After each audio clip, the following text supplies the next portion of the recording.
Then sings my soul,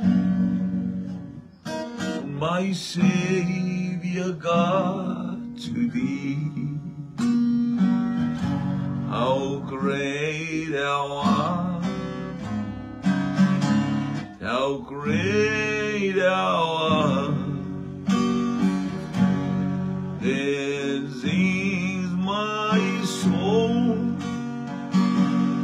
my Savior God, to thee. How great thou art, how great thou art. Then sings my soul, my Savior God, to thee. How great thou art, how great thou art. Bese ayolo uanganga, yate oelo wali ifaola. Sili sili lava oe, sili sili lava oe. Bese ayolo uanga, ayate oelo wali ifaola. Sili sili lava oe, sili sili lava oe.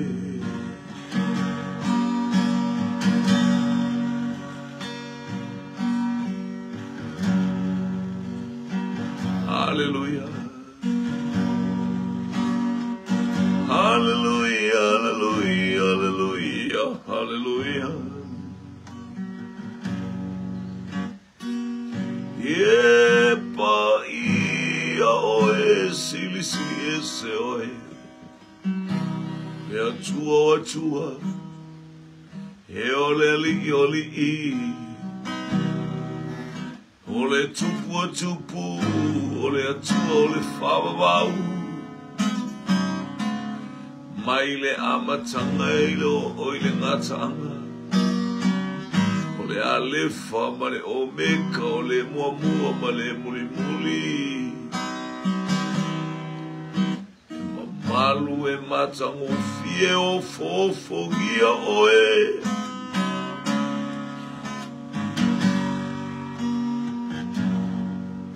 Hallelujah. Hallelujah. Bibi ile ali wa oia e sili sili ta watu lona fama oni. Olona lofa e tō mau pese I o ile oti. Bibi ile ali awawia e sili sili ta watu. Olona whaamaoni, olona lofa e tō mau pese I o ile oti. Hallelujah, ile tupu. Hallelujah,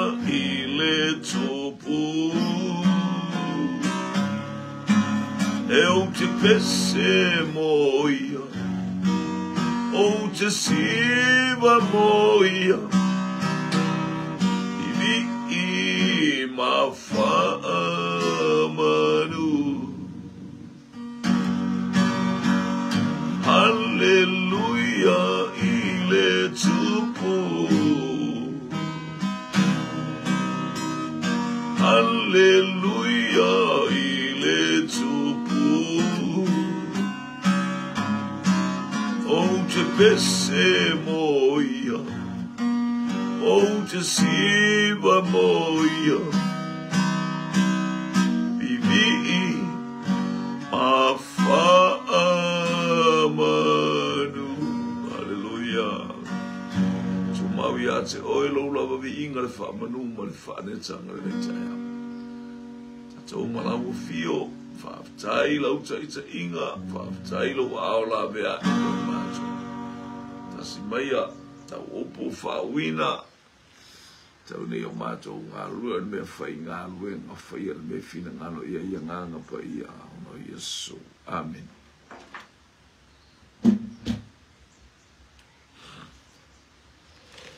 Fatala pono nei tai aon ma lei fo mai ma le alai whangunga le lei sa moa lo uatu. No, talofa, lama. Ke ngata whailangi, ai ngata itasi. Hallelujah. Ole nei fo i. Hallelujah. Aso mata mo fie mai le atua. Ia vi ia le li. E se fai fōlingo re tau nei vai tau. Hallelujah. Te lope ai o no. Ata le palolo a ia. Mana ia. Ni ia le li tātou baba ia tu ia tātou te tāpena I mea uma. Hallelujah, praise God. Ia, mama ia so autou wa ia mea ti munga wha lo longa mafui e taua wha mai mea uma lawa. Ia, o wha longa naole. Hallelujah. Langa fta ia I tātou mpopo ngai o sauni o niwa. Le altaimie. Hallelujah. Tātou te papa ai le fio mai o le ali praise God. Nei le tāpeno I tātou I le altaimi ma le altaimi e peo ni tai ao. Loso ma 5 minuti te ai le July 5 ia tātou I fo tātou fason le tai ao. Clouding tangi 5 ia talofa Anthony Tanovasa. Hallelujah and family ia. Anga le atu le atu isio ainga nei tai ao. Mia fo I tutu mwhaiva mo ngā luenga o whia ngai ma le ainga Jeremy Pam. Ni ia le li, ia le anga le o le atua. Ia I wha marianga le atua I le ataimi ma le ataimi sio tatou ainga. Ia o le inga fo I le atua o le wha manunga le whaftai na I le atua. Hallelujah maua nei tai ao mata mo fie. Ia le li I wha. Na I wanga fo I palasilasi I tai ao, ia on faso suwina o le ele mo mea umu. Ma na ia le pole atua tatou whalonga I fo I aso nafi le ngatai. I le lua kolonito mta upu e lua. Le sa tatou I nai fai upu na es furu mo le fitu. Sa tatou no e nafi. Le fai ufa pea. Ao I matou te le fai. Matou te le fa filo ngia le upu le atua a. Nga I steimi e su e I mea tangata le upo le atua a e te mi tātou te le tutua I mo le upo le atua e au pewa pe langa le me sawhai le au farasai o mo le au tusi upu a e le o se mela le melea o ina I tātou Hallelujah le whapea mai Yesu a au tou le au farasai o mo le au tusi upu ia whalau tele o tou whira teli tou te tutua I le mga alama so se mea te wa iata I wa pasi mai nei mo meo o le au waengana ia tātou te le petu tū a mana tōtou ninga a. E le alu o fua whae wapea ma se ofu wapea lue. Ma se ofu whaasavi. E tu tū a e oa I tau langa so se mea whioa I e whioa I a maula to ofu wapea o. Tangata whae whelua I a marpela ue le kaulanga a. Hallelujah. Ia lele. Ele o se. Hallelujah. Ina ia pe o le ngangana o le au farsa I o mana au tusiu. Ia mana o ia whai o lato ofu ia I loa I o lato ia. Ali Isaac tu, talofa Isaac tu. Ia. Sawa, aurele ia. Ia whai fia au. Kala faritue. Ia le tua talo fatui. Le ainga le Hawaii. Ia le tua maritue talo fa. Ia. Hallelujah. Ia ngale le i tiu te favor mga luenga. Ia so le atu le tua le anga yatu ma le anga yane.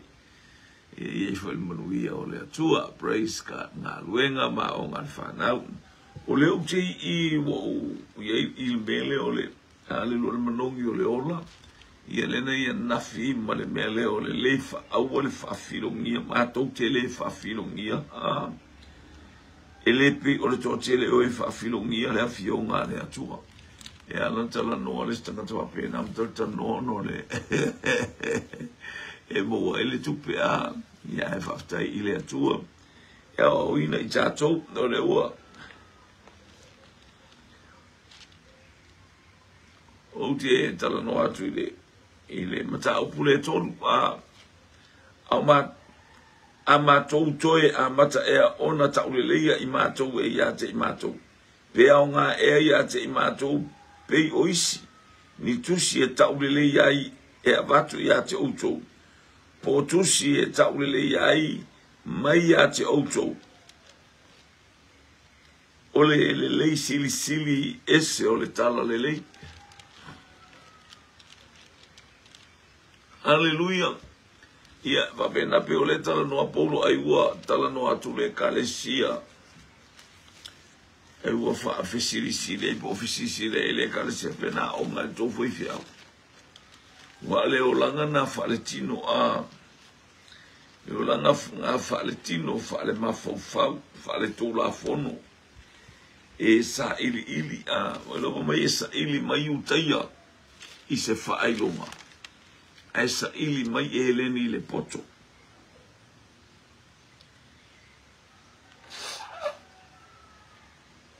Le fa pena mea le atua. Fa mai le lua le kolonito a fa mai le mua le kolonito alon sa upelua alon fai upu. Alon fai upu e ono. Ai mātou te tau tala i le poto i e ua uma o nā oa oina. O e kau whaalonga le ka la paulonga wai a konito. A oi mātou te tau tala i le poto i e ua uma o nā oa oina. Ai lo le poto le neila lo langi. Ioi. Moi o le poto na o mea le whalonga. Ai mātou te tau tala atu i le poto i e ua uma o nā oa oina. Ai le o le poto le neila lo langi. Po le poto ali i o le neila rolangi. Ua tau wau ina mawai. Ioi. Le poto le tangata lea e. Hallelujah. Lea e iai ma e mafau fau yo. E poto tele le tuspa ia pe mooni o na whailonga. Whai meila o tuspa ia e mawai. Ai mātou te tau tala i le poto i e ua umona oi. Hallelujah. Meila le whai upule fitu. Hallelujah. Ai pita i mātou te tautala atu i le poto le atua, ua lilo ma ua nātia, na tō fia e le atua ana mua lava, ina ia tātou manuia ai. O le poto tātou te sailia i le atua. Le poto le na whapea nea ia tāni elu, ia ari tako le au auna le tupuna sau fasioti tangata. Fai atu i le tupu, fai atu i ane pukane sai faa. E faa atu wairo na ita. Leo au te alu atu e tau atu le. Io e faa atu wai atu maise ava noa. Io lea na sa ili aita ni elu, i le potolea. Wa foi wale mawhai ele au popoto a paperonia. O au faa tau la itu ma wa faa tau. Le anga la tau te le ilo le mesa o le poto lea. O la e whapea la tau o le poto ala ia la tau o le poto na e ngalo i tangata. O le poto o le mea le atua. O le mea fua ina mai le atua. Tātou te ole mawala au i atama. E ala ia Iesu Kerisu. Tātou wala mea tātou te pupoto. Aia. Whapea tātou oisi tātou mea. Haleu tātou ilo nei le ai. O le mea tātou te wala au i le li. Ia na ese leo le poto e matautia i ona talatu. tātou te whaalongo baba e kalameli tālofa. Hallelujah le nei tai au. Isaac 2 vi ia le li. Praise God from ia le tu ele angai mai. Hallelujah. Ole poto ole mea le lau whapea to whea. Ai whamai. A mātou toi a mata ea ona tau le leia I mātou ia te I mātou. Lai manao ai o whaatun tangata. Whaari mai a whea sa o ngai o a estu si pasi. Kouwa ai e inkus pasi I kusi. Whaife awal ngā koi inga. Hallelujah. Ia leo whaatu polo. Hallelujah. Ma oi mātou te tautala I le poto le atua. Le mea lilo sa nati. O le mea au mai le atua e lilo. Le poto le tautala I mutatou whaso ai mo le sitia. Stia. Ka alofa. Ia le lilo nei te ea. E lilo le poto lea. E le elena na te ia ne pukanesa. A o whaamatala le tupua ne pukanesa. Ia le li. E whapena fo I le tātou talatala noa I le a fionga le atua le. O le mea lilo na tia. O le mea mai le atua e whaamatala I le a taimi ma le a taimi tātou te talatala noa. E fo le nei tai au. Hallelujah. Ia le li. Praise God. E ngai whapena le wingo le tino. E tamu whaifa ele le ina ia. Tamu whaifa apalo le tangata. Io e ese mana ia lango e ate I tātou le poto lilo. E sa o e poto tangata. Ma isi le mau tangata o lai o atu mo la tau tusipas. A o le poto le o te mana o e tau i ate. O le poto lilo mai le atua. E te tatalo ma e tau tama. Soa soa ni mai o se mea whainga le i ate. We are the only equipment that used in God's word tuma fiso kuresa talofa. Na tato o me whainga luenga le whia wautai. Ioi, e le whapeta uta watu tato wa onga pone ale whatu elu. A mātou tue a mata ea ona taure le ia I mātou ronga o binga au kawakua, ronga o binga o koulo I ngā sole whio lolo ale a onga arka māro o sole. Peka o kwaia, talo watu lau sunga le whelo tusi. Malo le soifua ma le nange ma liva engo le aso. Talo fasiero, ya. Whaatai ma le fo mai mala I whangunga le leisi o tātou. Ainga, hallelujah, manu ia le aso mona fuafuanga. Lea tau momoli atu ele apostolo, ele sembe, ele whapena ngā ruenga lea e uti aruai. Ele se tama whape o tama matua, o tama e kama mawha kamala, e whape e whaini tala whapena, o so whaiwhia ula sa ongai whia. Kusa o le te mana o ia tau atu o e tangata pere, le whamai I paulo. A mātou tue a mata ea ona tau le leia I mātou. Ele mai ele, lea onga ngā onga I paulo. O lea onga paulo lea onga tamalo ingo ia kamilielu. Ole awa o tu la fono, le whaia onga tu la fono ia iuta ia e wha atua ina ma e tau le leia iuta ia le tamalo. So se tonu afu ia talano le tamalo le, ia vane o le whaia o. La ole au rapi ma le. Ale wha mai paulo le ai. Ana mai ta awaenga na mele o te tala ia tua leanga o au. O le tangata ingoa ia Iesu nga mafkau ile awala. Ota mea na ina wa umau keriso. Le poto le tau wha au mai e tangata. Ao tātou. Tātou te sa ili le poto lilo. Tātou te tau tatala I le poto lilo mai le atua. Eleni a tātou mea o mea le atua. Tātou te tau tatala. Aia. Mai o mea ele iwa aia e mata. O mea le I whaalongo I e talinga. Ele ila ngona ele loto. Ae whai ele atua I e alolofa I le atua. Mua ko nitum ta upu e lua o lono whai upu e ifo. Ae whaia ele atua. Whamai le whai upu e valu. Ila loi whai upu e valu. Whamai ana latou I loa. O le alo le atua. Se manu latou te le whasiotia le alo le atua. Ana I loa e tangata ia. Ele poto le lalolangi. O Iesu lea. Latou te le whasiotia le. Le tangata le tala. Ie paulo le tatou te tala. Ia le tangata. Hallelujah. Na maliu I ka le vari. ona oe mo fo ai mai le poto lilo le fo mai talia le nganga pa ia tato te mau ai fa ma ia ngale yo le mana ora wenga tu fo mai lo le polo pe nga e ya ti ma to pe oisi ni tu si wa ma ka ripi o le na ka wi ku so ka nga ku pasi lungo fale wa pena bibi ta wa i la mana te wa lo fale ai lo se me che algo i solo ko va pe yo ka nga ka fa pe va yo ku si ma va ai le me no fa mo e un uomo se mea e mo se ola e whaamaunga me ele mo se vi inga lea tua i ana siti ai o tangata sia aniko talofa lu te o malo le soi fua i oe mo tele na o tangata lotu o mata i tusi o lato vai whea umasa unga i fia sa unga se me ko ki ai fue whainga me ole oe ba aile me mo waile ola e whaamaunga le whaalotanga a foi te lo te ola te alu ola e fa mo kus paso ko foi fa ko ma yo fo pe ia le ta una me o le poto lilo mai le atua le tala noi la fion pa ia le atua alleluia o to o la mato tu sia fa lo la ia le fa lo ele apostol o to o la mato tu si o tu sia o to nei o tu sia yo o to nei loto ua i loa ma whaitauria e tangata uma.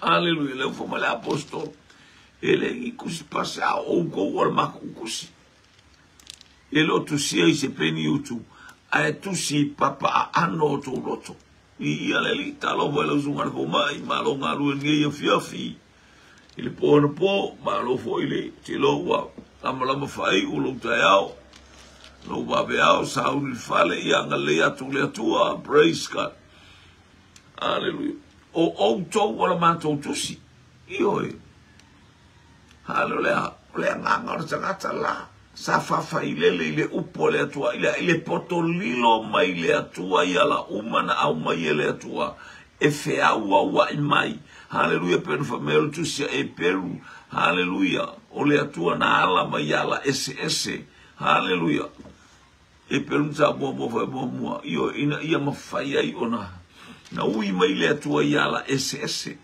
ele tasi se awala na langa le tua o ia e ana mea uma na ui mai le ala ma ta pena ele faoro tanga moe ta pena ele fa taunuina o ana afionga mamana vi ia le tua praise God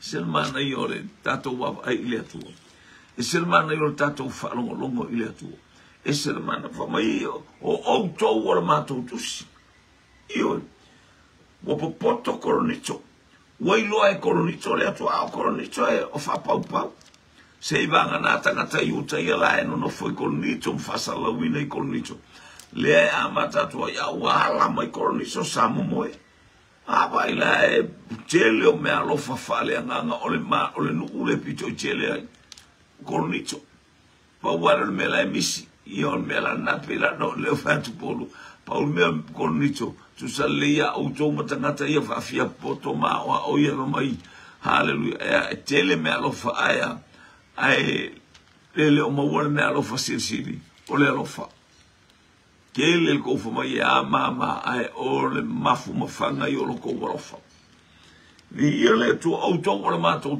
a o la senanga o sole ilo kaka kungu walango whaalongo na o tusina e fa pena tal no ai stangata kaka kungu walango whaalongo ai e fa pena vi alele tele tangata vi ale to tato whaalongo ai matato au tupu ai le ola fau tupu ai langa o pole atu ai fa maoni o le taulongo longo e tupu ai le fatu atu taulongo longo lea taulungo longo le upu le atua o le afionga le atua o le taulungo longo ina le tangata pe tau tau mai ni mena o ngai mai paulo na le pau o le poto sivi wa paulo o kaka le lia onga e le avea e paulo singa vaenga fa mai ua sili ate a o le poto ia ke riso Filipi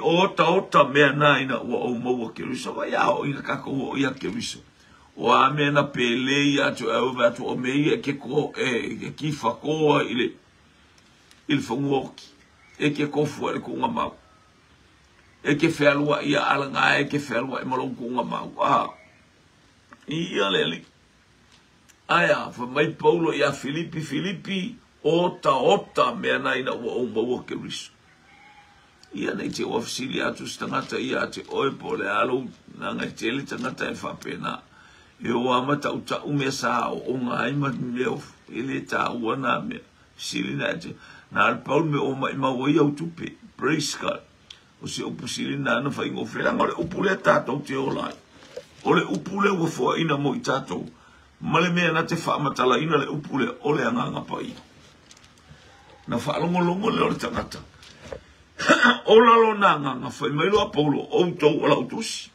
o to ola mata utusi na mata o atu haleluya mata te le ia o utusi ben fai to wa ona Paulo le mena mata o to ate o to ole tangata ingo ia Yesu Keriso tangata na fa sa ta roi ole mata upu ile sa ta ole valea le ia ole mana ia a ole mana ole atu mo ogo mo tato mol fai fi aule mawala wa tele tangata popoto ai ese le amio ese al fingo la tu mala to wan e ona al fai fi au fai le lot tele fai fi au popoto e ona na fai le lot io praise God ai u fi la to ia maule mawale o nga e musu e faari wai ko inga mea fa pena foi po fa wai po tolu sa outro set foi sorry tolu o lo falia outro o le tusia Keriso o sa unia e mato e falia ko o langa ma ko fie malelele o to o langa o suia wai le ko ai u wai le ko fa misa wai le ko ngaoi wai le ko murilua mai fia o le tusi le a Keriso o lo faali o le tusi a Keriso ua saunia i matou ma kou faasoa aku ma a popo yatu i le tangata ingo i a Yesu Keriso e le tusia i le vai tusi a o le anganga o le atua soifua ua le tusia i le papa tusi umaa a o papa a ano le loto le kusia o le kusinga ele tusia ele vai tusi pe o kuskusinga ye komui aya na tusi le papa ano le lot le fai mai ele tusia ele vai na tusi ele anganga pa ia ia kaya anganga mela kuskusi le fai mai kanga io ia vai atu mela tusi mai just to satisfy that feel alesi ia wow mai fiel vasenga Fesa onga elega watusi le papa ano lo loto wa e lo Keriso mala na fa ola tanga haleluya elena ole loa a ia talia ma ana mamatau ya haleluya praise God ele tusi ele vai tusi ana tusi ele nganga pa ia ile papa ano tato loto fa mau tato loto fa ola tanga leli o lo ia te matou le nei whatotuanga i le atua ona o Keriso. Io e whatotuanga na le mato e ta uatu ele apostol. Le fo i tātou te oai, ele o mea wa aia, ele o mea whaatilo tilo. Le anga o mea nei vi ia i tangata ai tu uai, ai tu ule vi inga o le atua, praise God. A waele mawhaipe ana o i matou ona, mana tunatu ise mea peisia i, na ia te i matou a o le atua e mawhaia i matou ele whai mako pēr mawhauwhau ele whai mawhauwhau aleluia a le whaatasi mai o le anganga o le atua po mai Yesu o te awina atu talia le anganga pa ia te ele meo fia ta o atu ia te outou ele mawhai outou i ona pōnei ai a fio mai le anganga pa ia a o oina fio i fore anganga pa ia i o tātou roto wha manuia ia te i tātou Fatumu ya te tato na faile o tato ma famuli anga ile ataimi ma le ataimi ia le a waile ma fai pe ana na o i matou ona Awaele mawhai pe ana o imato. Ona mana tu natu se mea peise ina ia te imato. Pe awhai mato te mana tu natu le poko moko inga mea kuskus whapinga lea. Te rafono whae mai ele atua le mea te whai e lau launga. E whai e lau wha marosi le nei tae au. E te ala whai e fia le nei tae au e whai e isau. Hallelujah. E whai e wha marosi li ia le atua. David Pulei tiu atoa. E peta Elis talofa. Ia vi ia le atua. Malo le soifua. O leo te tala noa nga ile poto. Ile poto faletino leo tau lui mai e mo meo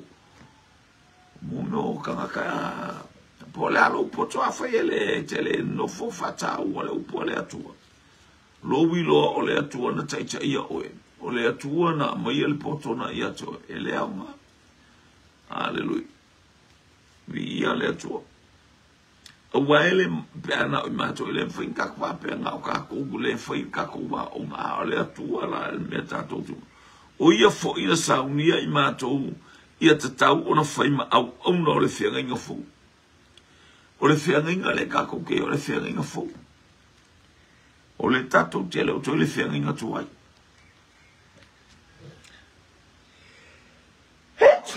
excuse me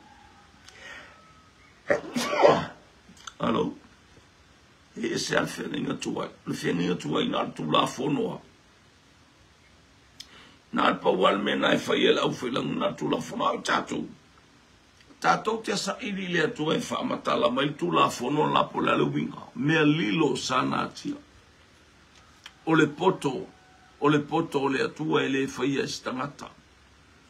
Ele fai e se poto o tangata le atua ya Mose ile nu ia Mose ave mana onga le tu nu ave mana onga le tu o le nu ile tu te va fo mai Mose e middleman eu mai le nu ta ia Mose na le Mose ile tu ta mai ia Mose ai arte mi o tato ia e sane iba ai seisi le mesi risili ona pa ia na ore tangata la vala o man autu i el fa mo o si taulanga sili.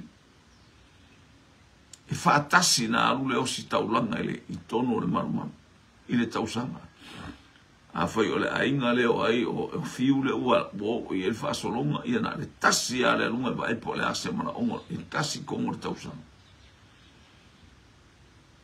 O maile si ainga le tausanga arufo I la ko le ngaru ela ukama le o sakaria ela kungu kongu a nga. Sui te nari talofa le na lo sakari tonu ala tungu ina le angale mio io fai le manga onga fai akari esa ule tu e faali esa ameli tali le mana onga ia nga kele mala malama ia nga meleka kalo ia ta talo mala malama tatu ta talo mala malama ia tatu tala le fai tali mai le tu ala wo ele lo po fa fa mai Yo ngai mea nga maua ile. Ya le nai tala ile nai whai lea tu e fia maua le mea lea. Fia maua le mea lea. Hallelujah. Iyo e. Ari ile manu.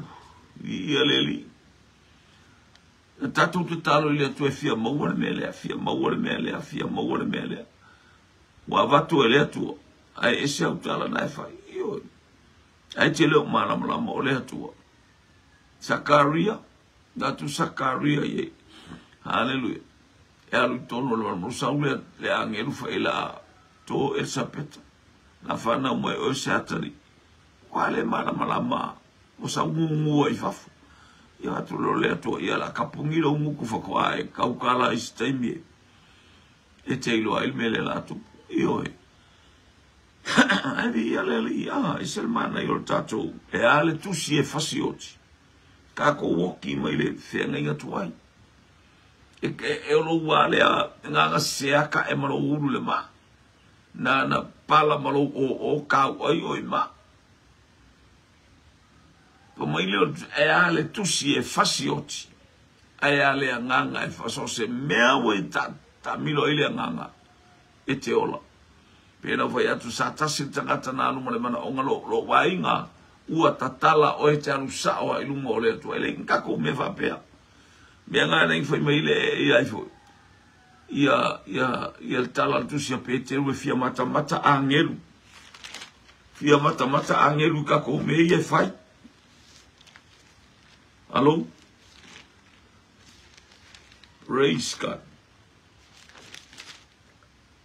Hallelujah. If you mata angel wala nga ilay sebe sa fa ya fa perfect nga kuwai.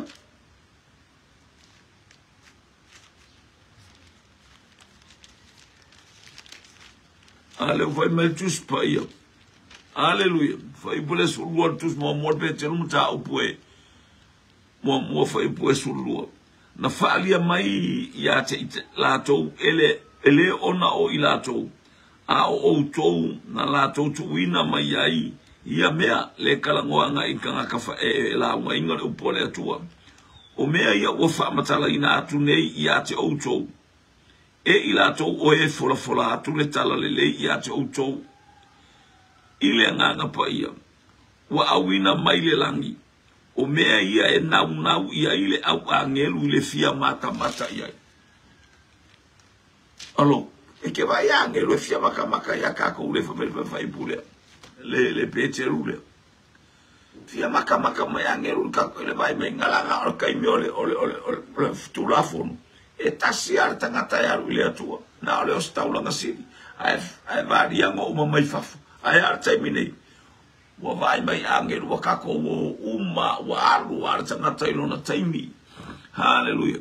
Wana la ngona wa taunta talon fa so ta ya tu le atua e ke ala kwa kala mai foi ko te alua tu maloloto mama e ala ile ingoa e tasi o Yesu Keriso. E tau fetuli mai tangata ile te mina na maliwa i Keriso. Sawa le toto mai o le sawa tatala ma le farsale. Ua tatala le ie pui. Mo te i tangata o le mea le kilo ia i kalunga ola le au.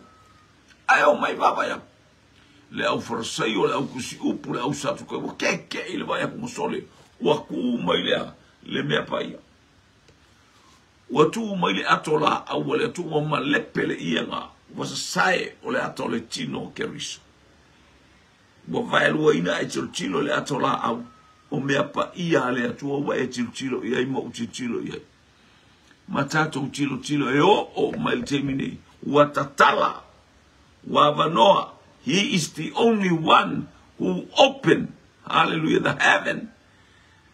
He is the righteousness of God. O ia, o le ami o tonu a le atua. Wana tatala le langi. Wana tatala le avanoa e te aluato e te tilo ile mamalu o le atua. Aisea, ua fata unu e le atua mea umefina ngalo e ala ilona alo pele. Kiele o koe polo ngai la. Fape kausu eska maka abe oe a. Hallelujah. Watato watu wa male loto fa maulalo male loto salamo. Watatala mai. Safio e maka mai angelu. Ore la ko me maka le pe vai mai le tatala ina matato watu famile vai mai au una leie urfale mai. Au una leie urfale mai. Ai le fa pe lato e se asa lato e le tala no sio lato le atu se lo mai wala o mai Mikaele aloi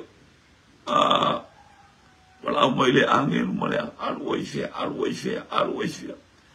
ai le tai tau tala se si le atu ai a oi oi e tato o manatu mo ye le atu o ka kala le pa io le atu e ale tu si e fasioti kai me kula fo ai ale nganga e fao ya fa manu ya le to ya te o ni tao anga le praise God hallelujah matu totale le poto ye wo uma ona o oi ai le poto le nei la langi uma vai ta wa ina vai hallelujah ale poto lilo sanatia saunia mo oe moa ele atua mayana ana mua la ta pena ele atua mea uma mo oel tangata ava mamatau le whapea mai tula ia I nā mana malama. Awa alui foi lunga ia te tātou leanga le leifa soa lo tātou tō mawha manu ia ilo a inga le nei tai au. Ma na watu oi au wha manu ianga. Iai ume ilo vi inga o na o Yesu. Amen, amen, amen. To God be the glory forever and ever. Amen. Mo stato por kalamel cha sumalua. Vi ia leli ai mainu ia. Ele lei leli. O na o Yesu. Amen.